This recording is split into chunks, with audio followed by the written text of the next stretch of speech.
Welcome everybody to our pivot panels. I'm Leanne Presley and I'm a consultant with the SBDC here in Chaffee County.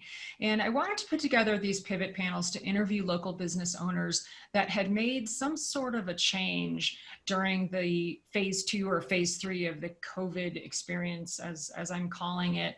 And today's guest is PT Wood. He's the owner of Woods Distillery here in Salida, Colorado. And I wanted to invite PT on because he has some awesome pivot story for us today. And I will let PT explain exactly what happened because I think you'll find it's really unique. And my hope is that you'll be able to find some takeaways that you can use in your own business. So welcome to our pivot panels, PT Wood. Hey, thanks for having me. I'm excited to be here. Yeah, it's been an interesting 8 weeks, huh? Yes.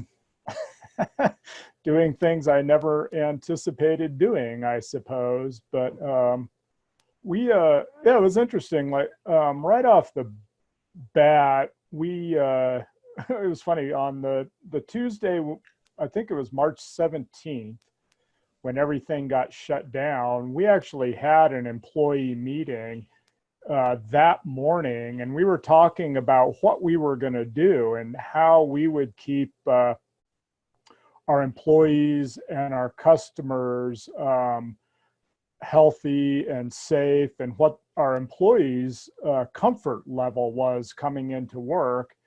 And then about 4 o'clock that afternoon, the governor said we were all shut down, which kind of started the wheels turning, I guess, a little bit. We knew that the supply of hand sanitizer and toilet paper was running out. I knew I couldn't make toilet paper. I did mash up some wood and try. It was terribly uncomfortable, I gotta say. I didn't do that. But I knew I could make hand sanitizer if I could find a few ingredients. And the Sterling at Pure Greens reached out to me the next day or a few days later. Christian and Carlin up at Elevation reached out, and we had the ingredients, and we kind of were like, okay, well, I think we can make this stuff, but then what do we do with it? We didn't really have a container for it, or a system to bottle a small enough container for it. And then the guys up at Purcell's, which is a really interesting little local, both local and a little bit bigger business, I guess, but they do Christmas tree fertilizer, preservative, and Christmas tree stands and some other stuff. But they have actually a pretty big manufacturing and bottling facility up in Poncha Springs behind Elevation. And they reached out and they say, hey, we got this bottling line, we have bottles, what can we do to help out? We're like, well, yeah, that's perfect timing because you're exactly what we needed. And so we all collaborated and started to produce hand sanitizer, and it was it's been good. We're kind of making our last batch right now, I think, trying to shift back into our actual business. And while none of us made any money off of it, it certainly gave us an avenue to keep people busy while they were working. And that actually helped translate into some of the PPP money, which was super, has been useful. That's still a little bit of a mystery how that accounting and payback and whatnot's going to be, and re-employing people, but that's not sure where that story goes yet. We're still figuring it out, right? As I'm sure a lot of people are. Right. So in your collaboration with these other businesses, how did you guys determine which employees were going to stay on for which businesses? Right. No, I don't necessarily want to speak for Elevation or Purcell's or Pure Greens, but for us, it was obvious that Beck, our distiller, was going to be the main person that we kept on. But we were also able to bring some bartenders back and have them help staff the front of the house a little bit. And one thing we did get a little bit lucky in is that liquor stores were considered essential, and distilleries with tasting rooms were allowed to continue to do bottle sales out the front. So we were able to generate a little bit of income out of that. And then about halfway through this, so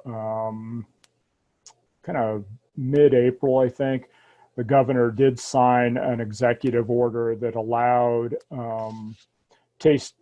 distilleries, wineries, and breweries to start selling to go and to do delivery. And so we were able to start doing cocktails to go. Initially, it was just delivery, 4 bottles, but then that morphed into cocktails as well. So do cocktails to go. And that's actually been a pretty good business for us. People are, they're wanting that experience of coming down and hanging out in the tasting room and visiting and getting that social element while enjoying a good cocktail. And so by doing the to-go ones, they can take that back to their house and have that experience with their spouse or family. Right. Yeah. So I know a lot of restaurants have been experimenting with this pivot of to go. Not all of them did delivery. Some of the pizza places and they were already doing delivery. It wasn't really that big of a leap. So walk me through how you guys determined the shift you needed to make to be able to offer the to go part of the cocktail delivery. Looking into, I imagine they're involved, the driving piece, insurance, what kind of cups you're going to have. Yeah. Was there any of that you can share with us? Yeah, there was a bunch. And so the insurance for the actual delivery piece turned out to be a little prohibitive. It was about an extra $1,000 a month. And so weighing whether or not we could deliver enough either cocktails or bottles to cover that additional expense was something that weighed heavily on us and we thought a lot about. Beyond that, it became the bottles are, that's not an issue to go. That's just what it is. And that's something that we send out all over the state and other parts of the country. And so that's pretty easy. The cocktails to go were a much bigger challenge. They're something that we do individually in the tasting room, and we do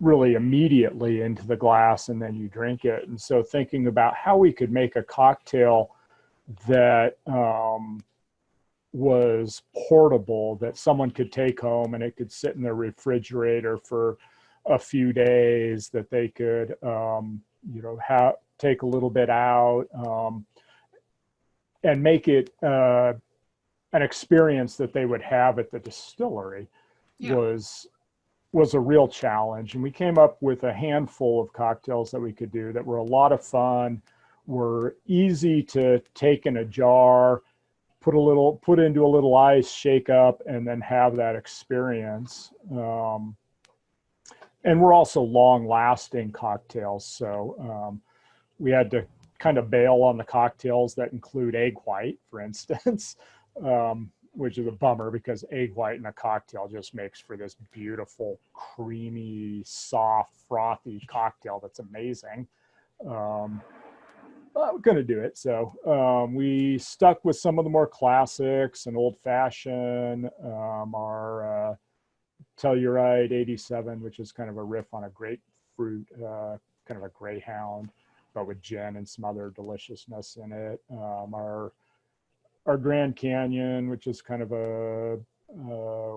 a gimlet, but with a spicy gin instead of a regular and some other goodness in it. And so just doing kind of simpler, but really thoughtful cocktails. Mm-hmm. And that seemed to be effective. Right. So during the process of determining that pivot in particular, did you come across certain challenges, either with the delivery of cocktails or the sanitizer program? Tell me about the challenges you ran into and how did you overcome those? Yeah, and I apologize. My phone keeps ringing. It's No been, problem. that's been happening a lot, which I'm not complaining about at this point. So one of the biggest challenges was the delivery vessel. What are we going to put these things in, and what can we do that's affordable and is portable? And what we came up with were pint masonry jars. And those, we do actually 4 cocktails in one of those. So you're getting 4 cocktails at a time and not just one. But the, the supply of those in Salida is a little challenging. I think we keep buying out both Walmart and True Value every few days here. So if you, if you're looking for pint masonry jars, I'm sorry. But they're going to a good cause, right? And those were kind of the biggest challenges. And then we usually do some fairly fancy garnishing on those cocktails. And then so help explaining to folks how they can do that at home and helping them do that in an easy way was another bit of a challenge. And did you have any adjustments as far as the ordering process? Were people calling in on the phone? Did you have to make pivots on your website? How did that work? Yeah, we did all the above. And so one of the first things we did was set up online ordering on our website.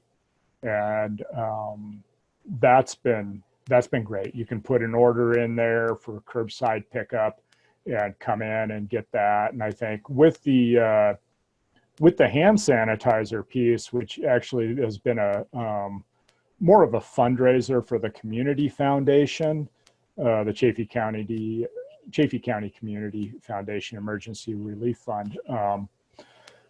But what that's done is drive people to both our website. They'll order, I suspect most of them just want to get some hand sanitizer, but they'll order a bottle of spirit as well, or some cocktails or whatever it is, and then a few bottles of hand sanitizer as well. And then a number of people have just come in the front wanting hand sanitizer, and then as a thank you to support the business and to support what we're doing, they'll buy a bottle from us as well. Mm-hmm. Awesome. So that's been good. And then the phone ordering has been, you can hear it, it rings pretty regularly, but that's been really good as well. Yeah, awesome. And so with the sanitizer, you are going to be able to produce that at the same time as the spirits, or is it my understanding you can only do one or the other? No, we can do both. Yeah. You do both concurrently. Yeah. Okay. Yeah. Yeah. And they're separate runs, but basically our piece of that is we make 95% plus ethanol. And so we've done that with a number of things. We're doing it with some beer from our friends at Elevation right now. And so that just requires a handful of distillations to get it to that basically neutral, neutral spirit. And then we'll bring in some isoporyl alcohol from our friends up at Pure Greens.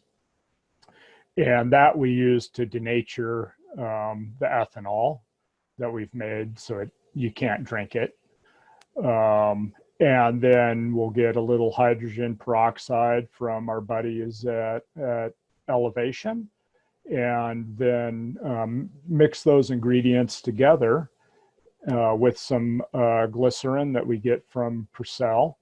And then we send it up to Purcell, they bottle it, and it's ready to go. Mm-hmm. That's amazing. Congratulations on that pivot. I think it was really it was so creative and so clever, but it was also just so inspirational. You know, our small towns, you know, not just Chaffee, Park, and Lake County, which we represent with the SBDC.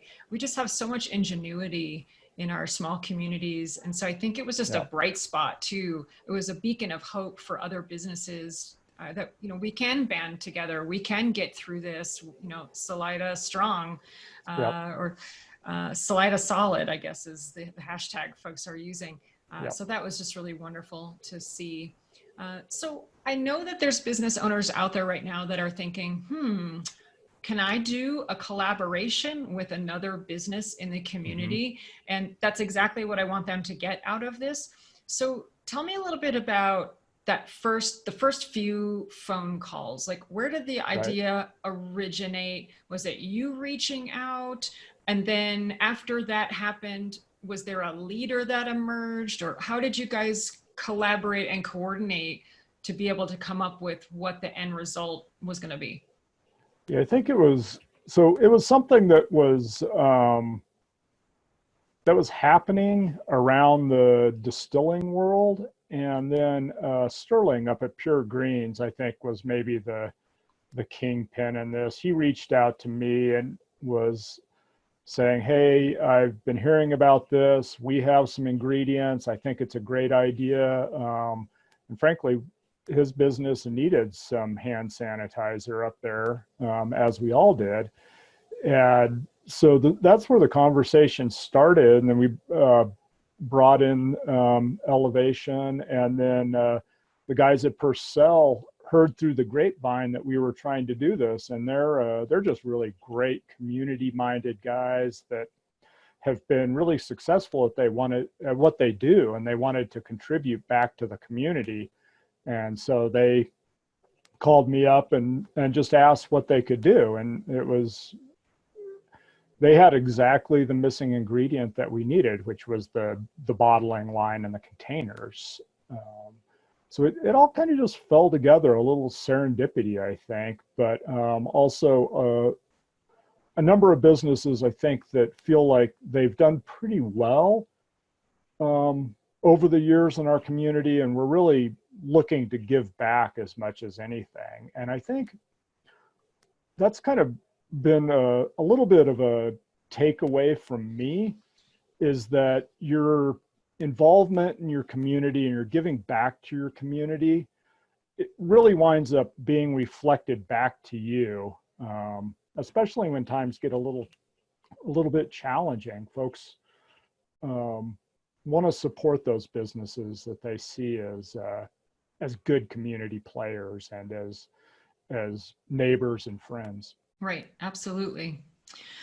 So for some viewers that might not know, PT, you are also the mayor of Salida. And so I think you've got this really wonderful bird's eye view of everything that's happening as we transition from a shelter in place to safer at home, and then we don't know what's next. Right. So I'm wondering if you've had time to sort of think about what do you think is the best way for other businesses to move into this next phase? Or maybe another way to phrase that is, what kind of advice do you have for other business owners that might be struggling with how to pivot, how to survive in this period? What would you say to them? Whew, man, that's no pressure. No pressure. Heavy question. I really think that perseverance right now is going to be key. Getting up every morning and going into work, even when there doesn't seem to be a lot of hope, just going and doing what you can and plugging away at it. And I think the one thing that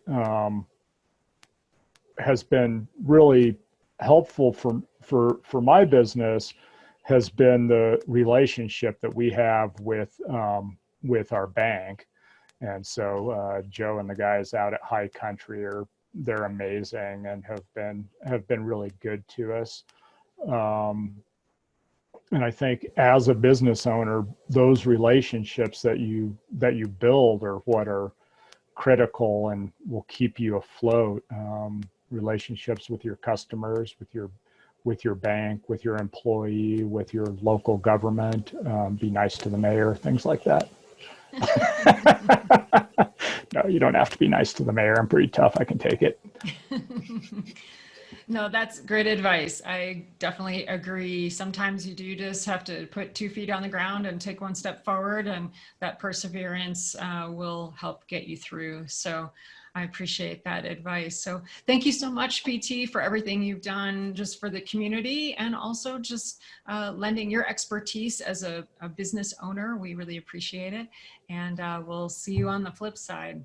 Yeah, thanks a lot. And I will say that I've been talking to both the Economic Development Corporation, and I was going to call up the SBDC here this week too and talk about what some of the some longer term financing options and what kind of loans are out there to help us weather some of this. So good advice is to call those folks also. Awesome.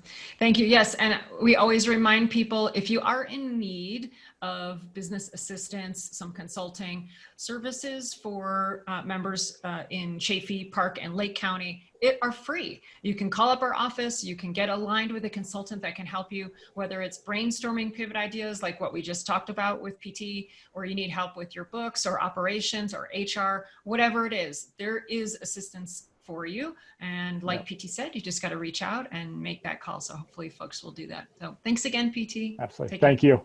Cheers. Okay.